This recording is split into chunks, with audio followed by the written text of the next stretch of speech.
Welcome to Rugby Rundown, the podcast that dissects the biggest stories in the world of rugby. I'm Gavin. And I'm Adrian. We're thrilled to have you join us for what promises to be a really deep dive into a fascinating topic today, the 2025 British and Irish Lions Tour to Australia. Absolutely, Adrian.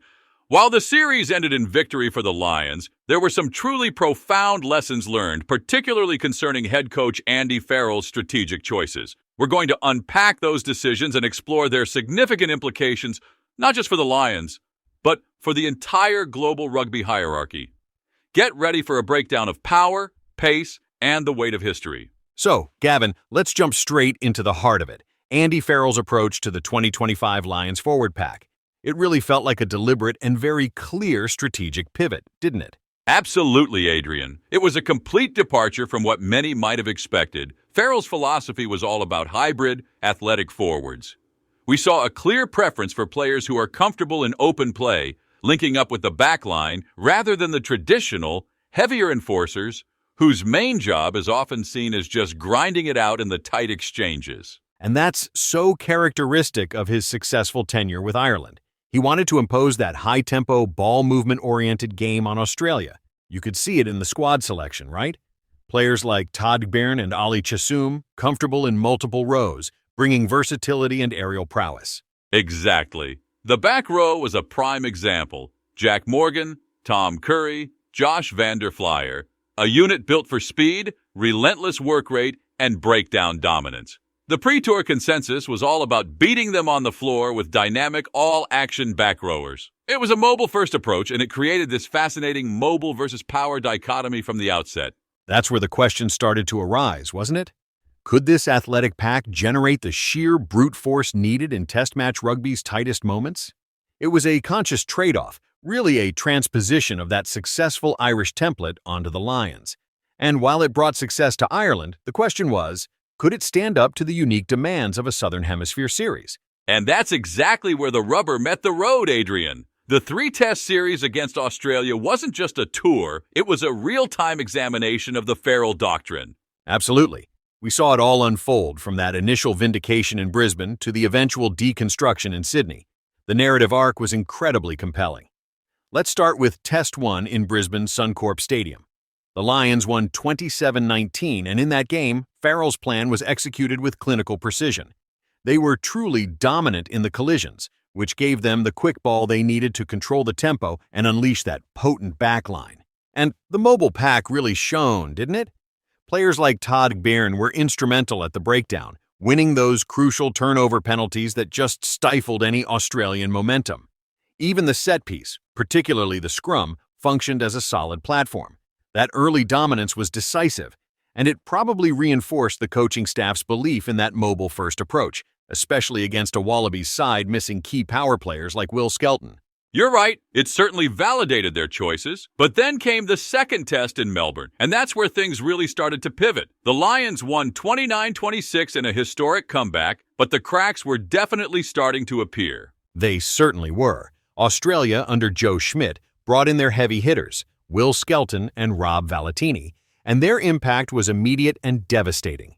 The Wallabies carried with a real intent that physically overwhelmed the Lions in those opening exchanges. They were quickly down 23-5, and the selection of Andrew Porter over Ellis Genge was a clear reactive measure to improve the set piece, which was basically an admission that Australia's newfound power needed a tactical adjustment from the Lions. What's fascinating is that while we all remember that as one of the greatest comebacks in Lions history, a deeper dive shows the Lions were outmuscled for vast periods. Australia had 62% possession in that first half. The comeback wasn't about reestablishing physical dominance. It was the calm leadership and individual brilliance of Finn Russell and Jamison Gibson Park, superior tactical kicking, and a powerful bench against a Wallabies pack that had visibly punched themselves out. It was a Pyrrhic victory in a way. They won the series, but it masked those fundamental flaws that would be brutally exposed a week later. And exposed they were in the final test in Sydney. With the series already won, the Lions faced a fully empowered and tactically astute Wallabies pack in torrential rain, conditions that negated mobility and favored a brutal attritional forward battle. The result was a comprehensive deconstruction of the Lions' game plan. It was painful to watch. The set piece, which had been a strength, just collapsed. Andrew Porter struggled mightily at scrum time, repeatedly penalized against Taniela Tupou and Skelton. Even Tadhg Furlong, usually a rock, creaked in the scrum, and the lineout completely fell apart under the pressure from Nick Frost. Exactly. At the breakdown, Australia was utterly dominant. Fraser McRate made the breakdown his arena, winning crucial turnovers. Despite high tackle counts from Tom Curry and Tadhg Beirne, they couldn't secure their trademark turnovers. The consequence? The world-class backline was starved of possession. Finn Russell had a tricky day, and Bundy Aki was easily marshaled. It was a perfect storm, the cumulative physical toll on a lighter pack, exacerbated by the weather, and an opponent that had refined its power-based strategy to devastating effect. The doctrine was well and truly deconstructed. And that deconstruction really brings us to the core of what turned this series around, the rise of abrasive power, personified by Will Skelton. His introduction in those second and third tests fundamentally altered everything. The Skelton effect is what we're calling it, and it's absolutely quantifiable. He had a huge impact, didn't he? He was instrumental in softening the Lions' defense right from the opening exchanges in Melbourne. He truly was. His on-field approach was described as that of an evil henchman. He just unsettled the Lions pack, disrupting their rhythm through sheer physicality. And that partnership in the tight five with the powerful Taniela Tupou created a formidable scrummaging unit that, as we saw, dismantled the Lions' front row in Sydney. And what was so telling was the momentum shift in that second test. When Skelton and Valentini eventually left the field, Australia seemed to lose the spring in their step. That allowed the Lions a path back into a contest they had been losing so decisively. It showed just how crucial those power players were to Australia's tactical plan under Joe Schmidt, providing that gain line dominance and set-piece security. It absolutely highlighted their indispensable role. Now, some might say Australia just copied the approach of South Africa or New Zealand, but it's more nuanced than that. It's a convergent evolution, driven by the unique demands of Southern Hemisphere rugby. Exactly. Look at South Africa. They're the epitome of this philosophy. Their bomb squad strategy, often a 6-2 or even 7-1 forward heavy bench, is designed to maintain overwhelming physical pressure for the entire 80 minutes. Even their tactical innovations, like forming mauls and open play, are rooted in a deep-seated belief in forward supremacy. And New Zealand, while famed for their attacking flair, have built their modern success on a re-emphasis of forward power under coach Jason Ryan. The All Blacks pack is now expected to be comprised of both virtuoso piano players and high-endurance piano shifters. Ryan has truly weaponized both set pieces, turning a perceived weakness into a core strength. Then there's Argentina. Los Pumas' identity is practically forged in the scrum. Their forward pack is renowned for its physicality and breakdown prowess, often using hookers like Julian Montoya as an additional back rower over the ball. Their aggressive forward-led approach is perfectly consistent with their Sanzar counterparts. So, the common thread isn't mimicry, but necessity. The high-tempo, turnover-driven nature of Southern Hemisphere rugby, from Super Rugby upwards, simply demands an ability to dominate those chaotic, physically punishing phases of the game, the collision and the breakdown. To compete and win in this environment, a foundation of abrasive, physically dominant forwards is a non-negotiable prerequisite.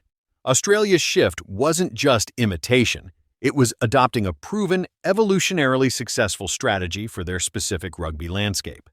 That's a fantastic summary, Adrian. It really brings us to the crucial question: what does this 2025 tour mean for the future of Northern Hemisphere rugby? Because, as we saw, it's a profound lesson on the enduring primacy of physical power in test match rugby. Absolutely, Gavin. While the Lions secured that coveted series victory, the tour served as a stark, timely warning. The strategic choices, the challenges faced, and that ultimate lesson learned in the final test against Australia provide a critical blueprint for what's next. The Farrell doctrine isn't inherently flawed, but it's highly context-dependent and, as we saw, carried significant risk. It worked in the first test, was rescued by individual brilliance in the second, but completely fell apart in the third. It lacked that robust plan B for when the game just devolves into a brutal slugfest. Exactly. So, the path forward isn't a binary choice between power and pace.